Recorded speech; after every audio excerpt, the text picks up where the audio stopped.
Hello friends, అందరికీ నమస్కారం. Welcome back to Akhila AJ news.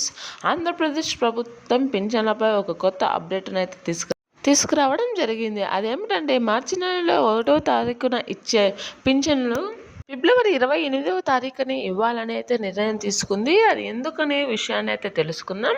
అలాగే 50 సంవత్సరాలకే పింఛన్లు అందిస్తామని అయితే చెప్తున్నారు. అది ఎలా దరఖాస్తు చేసుకోవాలో అనే విషయాన్ని కూడా తెలుసుకుందాం. అంతకంటే ముందు దయచేసి అఖిల ఏజీ న్యూస్ ఛానల్ని లైక్ చేయండి, షేర్ చేయండి, కామెంట్ చేయండి. అలాగే మరిన్ని వీడియోస్ కోసం నా ఛానల్ని సబ్స్క్రైబ్ చేసుకోండి. అప్పుడే నేను చేసే ప్రతి వీడియో మీ వరకు చేయడం జరుగుతుంది. ఇప్పుడైతే పూర్తి విషయాన్ని అయితే తెలుసుకుందాం.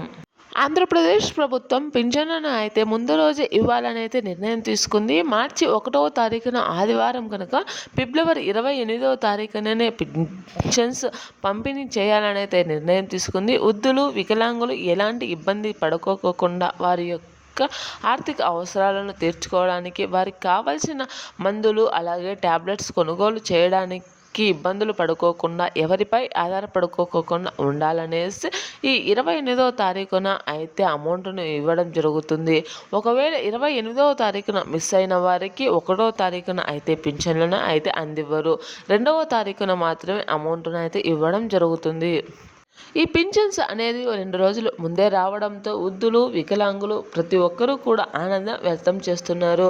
ఈ 28వ తారీఖున వచ్చేసి మార్నింగ్ 6 గంటలకే సచివాలయం సిబ్బంది వచ్చి మీ ఇంటి దగ్గరికి వచ్చి అమౌంట్ అనేది ఇవ్వడం జరుగుతుంది. కావున ప్రతి ఒక్కరూ ఇంటి దగ్గర ఉండి ఈ అమౌంట్ను అందుకోవాలని అయితే ఏపీ రాష్ట్ర ప్రభుత్వం అయితే చెప్పడం జరుగుతుంది.